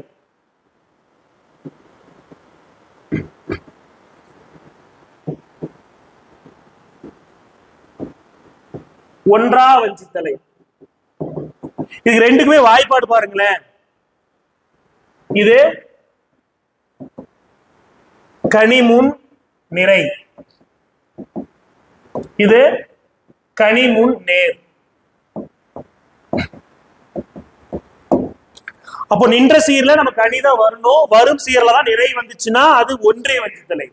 நின்ற சீர்ல கனி வந்து வரும் சீர்ல நேர் வந்துச்சுன்னா அது ஒன்றா வஞ்சித்தலை. நமக்கு கேள்வியில ஒரே ஆப்ஷன் மட்டும்தான் தேமா கனின்னு கொடுத்திருந்தாங்க. அப்ப அந்த கனி அப்படிங்கிறத வச்சு நாம அது வஞ்சித்தலைக்கான வாய்ப்பாடா நம்ம சொல்லிடலாம். சரிங்களா? சரி. அப்ப இலக்கண குறிப்பிடுதல்ல கூட நமக்கு நார்மலா கேட்டுட்டு இருந்தாங்க, அது உவமை தொகையா, அன்மொழி தொகையா, வேற்றுமை தொகையான்னு போற தாண்டி இப்ப யாப்பு இலக்கணத்துல ஒரு தலை என்ன தலையில இலக்கண குறிப்பு கண்டுபிடிக்கன்னு கூட கேட்கிற அளவுக்கு நமக்கு டிஎன்பிஎஸ்சியுடைய ஸ்டாண்டர்ட் அப்படிங்கிறது இன்க்ரீஸ் ஆயிருக்கு. அதனால கட்டாயமாக யாப்புடைய ஒவ்வொரு உறுப்புக்குமே விளக்கம் தெரிஞ்சுக்கணும். இப்ப தொடைனா 8 இருக்கு, அந்த 8மே தெரிஞ்சுக்கணும். நமக்கு தெரிஞ்சு முதலெழுத்து ஒன்றி வந்தா அது நம்ம மோனைன்னு படிக்கிறத தாண்டி மோனை இருக்கக்கூடிய வகைகள் எல்லாம் 8 வகைகளை படிச்சு வச்சிருப்போம். அதுல அடிமோனை, சீர்மோனை, அந்த சீர்மோனைகளை 7 ஃபர்தர் கிளாசிபிகேஷன். அதுல இணை மோனை, பூளை மோனை, மேல் கதுவாய், கீழ் கதுவாய், ஒரு ஊ, பொழிப்பு, இது மாதிரி நம்ம ஒவ்வொரு டைப்ஸா படிச்சு வைக்கிறோம். அப்போ அதற்கான முழுமையான கண்டிஷன் படிச்சு வைக்கணும். முதல் எழுத்து வன்றி வந்தா மட்டும்தான் வருமா? இப்ப இரண்டாவது எழுத்து வன்றி வந்தா மட்டும்தான் எதுகையா? அதுல என்னென்ன டைப்ஸ் இருக்குது, விகற்பங்கள் என்னென்ன இருக்கு. சோ அப்போ தொடையை பத்தி படிக்கும் போது மொத்தம் இருக்கக்கூடிய 35 விகற்பங்களும் நம்ம பார்க்கணும், கண்டிப்பாக பார்த்து வைக்கணும். அடி பொறுத்தவரைக்கும் நமக்கு ஒவ்வொரு அடி, சிந்தடினா என்ன, அளவடினா என்ன, நெடிலடி, களிநெடிலடி, குரலடி அப்படின்னு சொல்லிட்டு எல்லாமே பார்க்கணும். தலை 7க்கும் விளக்கமாக பார்க்க வேண்டும். சீர் பொறுத்தவரையிலும் நேரசை, நிறையசைன்னு நம்ம அசை சொல்லிடும். சீர் வந்து ஓரசை சீர், ஈரசை சீர், மூவசை சீர் தாண்டி 4 அசை சீரையும் பிரிக்க தெரியணும். 3 அசை சீரோடு தான் படிச்சிருப்போம். நம்ம 4 அசை சீரையுமே சீர் பிரித்து அதற்கான வாய்ப்பாட்டை அழகிட்டு கூறு வகையில கண்டிப்பா படிக்கணும். சீர் 4வது படிக்கலன்னா அதையே எடுத்து படிச்சுக்கோங்க. சரிங்களா? அப்போ இதுதான் வந்து யாப்புடைய உறுப்புகளை வந்து டீடைலா பாக்குறது. சரிங்களா? சரி. பாவுடைய வகைகள் 4 பா இருக்கும். என்னென்ன எல்லாமே ஸ்கூல் பள்ளி புத்தகம் தாண்டி இதெல்லாம் கூடுதலா படிக்க வேண்டியது இருக்கு. பா வகைகள் அப்படின்னா வெண்பா. சரி, வெண்பாக்கான கூறுகள் எல்லாமே தெரிஞ்சுக்கணும். வெண்பா என்ன ஓசை பெற்று வரும், வெண்பா எப்படி ஆரம்பிக்கும், எப்படி முடியும், வெண்பாவில் என்னென்ன வகைகள் இருக்கு, ஆசிரிப்பான என்ன, கலிப்பான என்ன, வஞ்சிப்பான என்ன, எதனால இந்த பாவை ஏற்றப்பட்டிருக்கிறது, அப்போ இந்த பாவை ஏற்றப்பட்ட நூல்கள் என்னென்ன, சங்க இலக்கியங்கள் பெரும்பாலும் எதில் ஏற்றப்பட்டிருக்கிறது, சிலப்பதிகாரம் என்னப்பா, சில சீவக சிந்தாமணி என்னப்பா, இந்த மாதிரி ஒவ்வொரு நூல்களுக்குமே அதோடைய பாவகைகள் தெரிஞ்சுக்கணும். சரிங்களா? இதெல்லாம் கட்டாயம் இனிமேல் வரக்கூடிய 2A மெயின்ஸ்க்கு கட்டாயம் படிக்க வேண்டியது. அடுத்தது அணி இலக்கணம். 5வது நம்ம பார்க்கக்கூடியது. அப்போ எழுத்து, சொல்லு, பொருள், யாப்புன்னு போக ஃபைனலா 5வது அணி இலக்கணம். அணிகள் பாருங்க, கிட்டத்தட்ட 15 நான் எழுதியிருக்கிறேங்க. இதை தாண்டி ஒரு சில கூடுதல் அணிகள் இருக்கும், அதெல்லாம் பார்த்துக்கோங்க. பாருங்க, இயல்பு நவீர்ச்சி அணி அல்லது தன்மை அணின்னு நம்ம சொல்லக்கூடிய அந்த அணி, உயர்வு நவீர்ச்சி அணி, தற்குறிப்பேற்ற அணி, பன்மையில கேட்டாங்க இல்லையா அந்த அணி, பஞ்சப்புகழ்ச்சி அணி, உவமை அணி, எடுத்துக்காட்டு உவமை அணி, இல்பொருள் உவமை அணி, தொழில் உவமை அணி, உருவக அணி, ஏகதேச உருவக அணி, வேற்றுமை அணி, தீவக அணி, பின்வரு நிலை அணி, அதெல்லாம் 3 இருக்கு. சரிங்களா? அப்புறம் இரட்டுற மொழிதல் அணி அல்லது ஸ்லேடை அணின்னு சொல்லுவாங்க, பிரிது மொழிதல் அணி. அதனுடைய ஒவ்வொரு அணிக்குமான வேறு பெயர்கள், ஒவ்வொரு அணிக்குமான ஒரு திருக்குறள்னா இதுல என்ன அணி பயின்று வந்திருக்கு அதை சொல்ல தெரியணும். எதனால வந்துச்சு? பீலிவை சாக்காடும் அச்சிறும் அப்பண்டம் சால மிகுத்து பையனா என்ன அணின்னு தெரியணும். அது பிரிது மொழி அணி. ஏன் பிரிது மொழி அணி? பிரிது மொழிதலுக்கான விளக்கத்தை தெரிஞ்சுக்கணும். சொல்ல வந்த கருத்தை உவமையால் சொல்லி அந்த கருத்துக்களை நம்ம புரிய வைக்கிறது பிரிது மொழிதல் அணி. அப்போ டெஃபினிஷன், பேசிக் டெஃபினிஷன் தெரிஞ்சுக்கணும் ஃபர்ஸ்ட். அதனால அப்பதான் வந்து ஒரு குரல் கொடுத்தோ ஒரு பாடலை கொடுத்தோ என்ன அணி பயின்று வந்திருக்கு. தற்குறிப்பேற்ற அணி கேட்டிருந்தாங்களா? போர்ல நிறுத்த ஆரையில் நெடுங்குடி வாரண மறித்து கை காட்ட கேட்டிருந்தாங்களா? சிலப்பதிகாரம் லைன்ல ஏன் தற்குறிப்பேற்ற அணி வந்துச்சு? பஞ்சப்புகழ்ச்சி அணி. ஓகேங்களா? ஊமை அணினா என்ன கண்டிஷன், எடுத்துக்காட்டு ஊமை அணினா என்ன கண்டிஷன் அப்படிங்கிறது எல்லாமே முதல்ல பேசிக்கான ஒரு வரையறை அப்படிங்கிறது ஒவ்வொரு அணிக்குமாக தெரிஞ்சுக்கணும். இத்தனை அணிகளுக்கும் ஏன் வந்து இந்த அணி வந்திருக்குங்கிறத முதல்ல தெரிஞ்சுக்கணும். அடுத்த கண்டிஷன் தான் இது. அந்த இதை வந்து ஓகே இது வந்து தற்று வந்திருக்கு, அப்ப வெளிப்படையா வந்திருக்கு, அப்ப வெளிப்படையா வந்த உண்மையணி, மறைந்து வந்திருக்கு, அப்போ அது எடுத்துக்காட்டு உண்மையணிங்கிறத நம்ம அதுக்குள்ள கிளாசிஃபை பண்ண முடியும். சரிங்களா? இதுதான் நமக்கு இந்த இலக்கணத்தில் இருக்கக்கூடிய முக்கியமான கருப்பொருள் நம்ம சொல்லக்கூடியது. 5 இலக்கணத்தையுமே கட்டாயம் பார்க்கணும். அப்போ நமக்கு சொல்றாங்க இல்லையா, அணிங்கிற ஒரு வார்த்தையே நமக்கு டிஎன்பிசி சிலபஸ்ல கொடுக்கல. அப்ப டிஎன்பிசி எக்ஸாம்ல கேள்வி கேட்கறாங்களா இல்லையா, அணியிலிருந்து கட்டாயம் கேள்வி வருது. புரியுதுங்களா இல்லையா? அதுதான் நம்ம சிலபஸ் ஒரு பக்கம் இருந்தாலுமே நமக்கு 5 வகை இலக்கணங்களையுமே புத்தகத்தின் வாயிலாக பிரிச்சு வச்சு நம்ம படிக்கிறது தான் புத்திசாலித்தனம். அதை எப்படி படிக்கணும்னு சொல்லியிருக்கிறோம். ஒவ்வொரு புக்குக்கு பின்னாடி சின்ன சின்ன வார்த்தைகள், அதற்கு எடுத்துக்காட்டு, அதோடைய பயிற்சி, பள்ளி புத்தகத்தில் கூடிய புக் பேக் கொஸ்டின், அதுக்கான சரியான விடையை நோட் பண்ணி படிக்கிறது. சின்ன சின்ன இடத்துல அங்கங்க தமிழ் சொல்லு, இங்கிலீஷ் கொடுத்து தமிழ் வார்த்தை எழுதுறது, பிறமொழி சொல் கொடுத்து தமிழ்ல எழுத சொல்றது, வலுவு சொல்ல நீக்க சொல்றது, சந்திப்பிழை ஒற்றுப்பிழைன்னு சொல்லி எந்தெந்த இடத்துல எல்லாம் பாக்குறீங்களோ அது 6th ஸ்டாண்டர்ட்ல இருந்து 12th ஸ்டாண்டர்ட் வரலும் அப் டு த எட்ஜ் வரலுமே கண்டிப்பா அதை நீங்க பிராக்டிஸ் பண்ணி தான் ஆகணும். பேஜ் பை பேஜ் சின்ன சின்ன இடத்துல இருந்தாலும் திருப்பி அதை பார்த்துதான் ஆக வேண்டும். அந்த சூழல்ல தான் நம்ம இருக்கோம். சரிங்களா? ஓகேங்களா? சோ இதுதான் இந்த இலக்கணத்துல குறிப்பாக நம்ம இந்த டிஎன்பிஎஸ்சில கேட்கக்கூடிய இந்த இலக்கணத்துல முக்கியமா நம்ம பார்த்தது.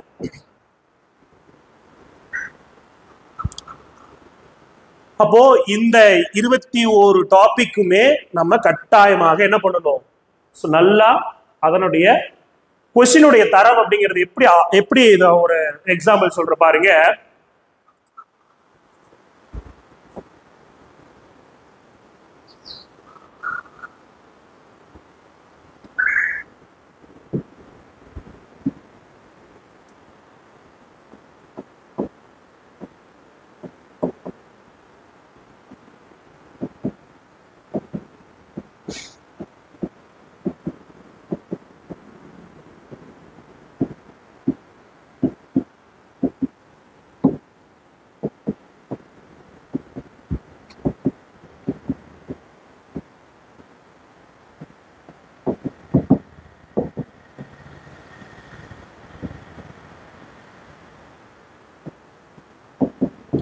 இப்படி ஒரு 3 கூற்று கொடுத்திருக்காங்க. வீட்டிற்கு அருகில் கோயில் உள்ளது, இது ஒரு கூற்று. வீட்டிற்கு அருகாமையில் கோயில் உள்ளது, இது 2வது கூற்று. வீட்டிற்கு அண்மையில் கோயில் உள்ளது, இது 3வது கூற்று. இந்த 3 கூற்றுகளுக்கு கூடிய பிழையற்ற வாக்கியம் எதுன்னு கேட்கிறாங்க. இப்ப ஆப்ஷன்ல நமக்கு 1, 3 சரி, 1, 2, 3 சரி, 1 மற்றும் சரி, 2, 3 சரின்னு இப்ப நமக்கு எல்லா பாசிபிள் ஆன்சர்ஸுமே கொடுத்துருக்காங்க. சரிங்களா? இப்ப இந்த கொஸ்டின் நம்ம எப்படி பார்க்கணும்? ஃபர்ஸ்ட் இந்த மாதிரி ஒரு கொஸ்டின், இது ஒரு பிழை திருத்தமான ஒரு கேள்வி. இது சரியா தப்பு. அப்ப என்னுடைய வீட்டுக்கு பக்கத்துல நியர்பைல ஒரு கோயில் இருக்கு அப்படிங்கக்கூடிய சொல்றதுல இப்ப 3 விஷயங்கள் இருக்கு. இதை நம்ம எப்படிலாம் நம்ம அப்ரோச் பண்ணலாம் அப்படின்னு சொல்லி பார்க்கலாம். இதுல எது சரியா இருக்கும், எது தவறா இருக்கும் அப்படிங்கிறத நீங்க ஜஸ்ட் திங்க் பண்ணுங்க. வீட்டிற்கு அருகில் கோயில் உள்ளது, சரியான்னு கேட்டா கரெக்ட் தான். அருகு என்றால் பக்கம், பக்கம், பக்கத்தில் கோயில் உள்ளது அப்படிங்கிறது சரி. அப்ப அருகாமையில் சொல்றோம்ல, அருகாமை, அருகு என்றால் பக்கம்னா அருகாமை என்றால் அருகில் இல்லாமை, அப்ப தூரமா இருக்குன்னு அர்த்தம். அப்போ இந்த அருகாமை என்பது அருகிலுக்கான ஆப்போசிட் வார்த்தை, எதிர் சொல்லு. அப்ப இது தவறு. வீட்டிற்கு அண்மையில் கோயில் உள்ளதுன்னு சொல்லியிருக்காங்க, இது சரியா அப்படின்னு கேட்டா இதுவும் தவறு. ஏன்னா அண்மை இதெல்லாம் என்ன சொல்றோம், இடத்தை குறிக்கக்கூடியது. அருகில், அருகாமை என்பது ஒரு இடத்தை குறிக்கக்கூடியது. இந்த அண்மை என்பது என்ன புரியுதுன்னா காலத்தை குறிக்கக்கூடியது, இடத்தை குறிப்பதற்கான சொல் அல்ல. அண்மையில் இப்ப தற்போதான் அண்மையில இந்த திருவிழா முடிந்தது, அண்மையில் தான் நான் தேர்வு எழுதினேன், அண்மையில் தேர்வுக்கான முடிவு வெளியிடப்பட்டது அப்படின்னு நம்ம சொல்றோமா. அப்ப காலத்தை குறிக்கக்கூடிய வகையில இருக்கு. அப்ப அண்மையில்னு சொல்லக்கூடாது. அப்ப இதுல சரியானது எதுன்னா 1வது கூற்று மட்டும்தான் சரியா இருக்கு. புரியுதுங்களா இல்லையா? அப்படி ஒரு கொஸ்டின் அப்படின்னு பார்க்கும்போது அப்போ நமக்கு எதனால அருகில் இதெல்லாம் நம்ம யோசிச்சு கரெக்டா அதை செலக்ட் பண்ணணும். 2வது இதே மாதிரி நமக்கு இந்த தோப்பு, தோட்டம், எதனால தோப்பு சொல்றோம், எதனால தோட்டம். தோப்புனா என்ன, பல ஆண்டுகள் நீடித்து நிலைக்கக்கூடிய வகையில் இருந்துச்சுன்னா அதை தோப்புன்னு சொல்றோம். ஓரிரு ஆண்டுகள்ல அதை அழித்து சாகுபடிக்கு பயன்படுத்தினா அதை தோட்டம்னு சொல்றோம். அப்ப எது வாழை தோப்பா? தப்பு. வாழை தோட்டம், தென்னந்தோப்பு, பனந்தோப்பு. அப்போ இதெல்லாமே மரபு ரீதியாக வரக்கூடியது. அப்ப அதுவும் பிழை திருத்தத்துல தெரிஞ்சுக்கணும். நம்ம தோப்புன்னா எதுக்கு வரும், தோட்டம்னா எதுக்கு வரும், ஒளி மரபுகள்ல என்னென்ன வரும், ஒளி மரபுகள், விலங்கக்கூடிய ஒளி மரபுகள், இளமை பெயர்கள், வினை மரபுகள் அப்படிங்கிறதெல்லாம் தெரிஞ்சுக்கணும். முக்கியமா இந்த ஓமையால் விளக்கக்கூடிய பொருள்கள்ல எல்லா எக்ஸாம்லையும் கேட்டுட்டே இருக்காங்க. அதையும் நல்லா பார்த்துக்கோங்க. ஒரு ஓமை ஒரு பொருளை கொடுத்துட்டு அதன் வாயிலாக நம்ம வேற ஒரு பொருளை சொல்றது, அந்த ஓமையால் விளக்கக்கூடிய பொருள்கள். சோ கிட்டத்தட்ட 95% மேலாக இந்த 60க்கு 60 மதிப்பெண் பெறுவதற்கான ஒரு முக்கியமான ஒரு ஒரு தெரிவுகள் நம்ம தெரிஞ்சுக்கிட்டோம். எப்படியெல்லாம் இதெல்லாம் இந்த எக்ஸாம் நம்ம ப்ரிப்பேர் பண்ணணும் அப்படின்னா நம்ம அந்த மார்க் எடுக்கிறதுக்கான யுக்திகள் அப்படின்னு கூட சொல்லலாம். அதை நம்ம தெரிஞ்சிருக்கோம். சரிங்களா? இதே மாதிரி கண்டிப்பா பிராக்டிஸ் பண்ணுங்க. புக்கை நல்லா ஒரு முறைக்கு பல முறை சின்ன சின்ன இடத்துல நோட் பண்ணி படிங்க. ஸோ டெஃபினட்டா அப்படி இந்த எக்ஸாம் அப்படிங்கிறது நமக்கானதாக இருக்கும். சரிங்களா? சரிங்க, ஓகே, நன்றி, வணக்கம், எல்லாருக்கும் ஆல் தி பெஸ்ட், நல்லா பண்ணுங்க.